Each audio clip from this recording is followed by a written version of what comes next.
আমি একজন গার্মেন্টস ব্যবসায়ী, 16 বছর আমার কারখানা আমি খুলতে পারি, হাজার হাজার কোটি টাকা ব্যাংকের লোন, কোনোদিন ফ্যাক্টরিতে যেতে দেয়, গাজীপুর যেতেই দেয়। নাম ছিল আমার, সে কারণে এত অত্যাচার অবিচার সহ্য করে আজকে এই সেক্টরটাকে, যে সেক্টরটাকে শহীদ জিয়া এই সেক্টরকে নিয়ে যে একটু সুন্দর কথা তুলে ধরেছে, এই সেক্টর সম্পূর্ণ বিদেশে চলে যাচ্ছে। আয় নাই কিন্তু গ্যাসের দাম বাড়িয়ে দিচ্ছে, কাজ নাই গ্যাসের দাম বাড়িয়ে দিচ্ছে। এই অবস্থার কারণ কি জানেন? কারণ হলো অনির্বাচিত সরকার।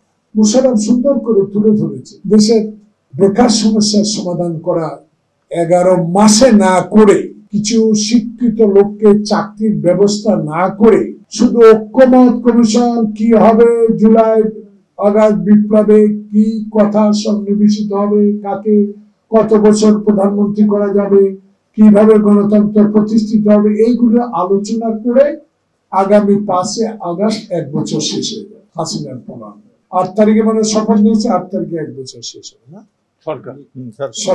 এই মাসেই তো হাসিনার বিদায় হল। আমাদের উদ্দেশ্য এক, 27 থেকে 31 না দফা আমাদের স্পষ্ট 2020-22 থেকে উল্লেখ করা আছে।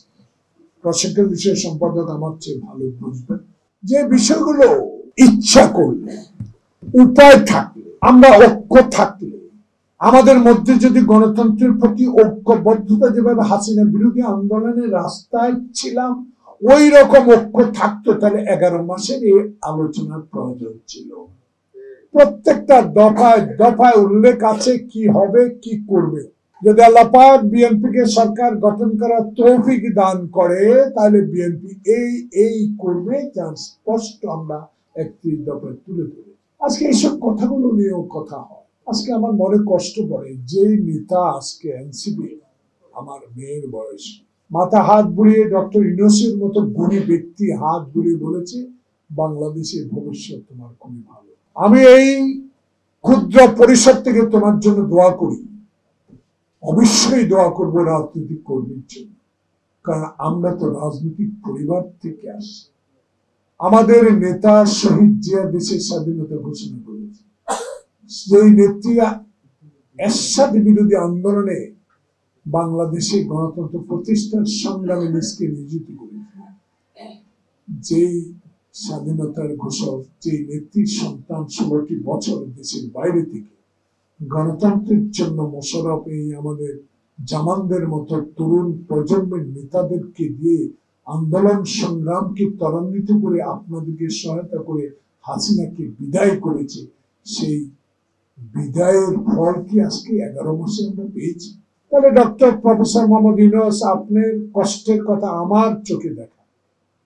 আমি আপনার একদিন মামলা হাজিরা দিতে গিয়ে আপনার যে করুণ অবস্থা দেখেছি, আপনাকে কষ্ট করে লিফট বন্ধ করে দিয়ে আপনার কত কষ্ট দিয়েছে, সে কষ্ট কথা নাই বললেন, কিন্তু আপনার তো মনে থাকা উচিত যে শাহাবুদ্দিন বাংলাদেশের 3 মাসের মাথা এরশাদের 10 বছরের সকল অত্যাচার অবিচার সকল কিছু ধ্বংসপ্রাপ্তকে উদ্ধার করে বাংলাদেশের রশি টানিয়ে একটি নির্বাচন উপহার দিতে পেরেছে।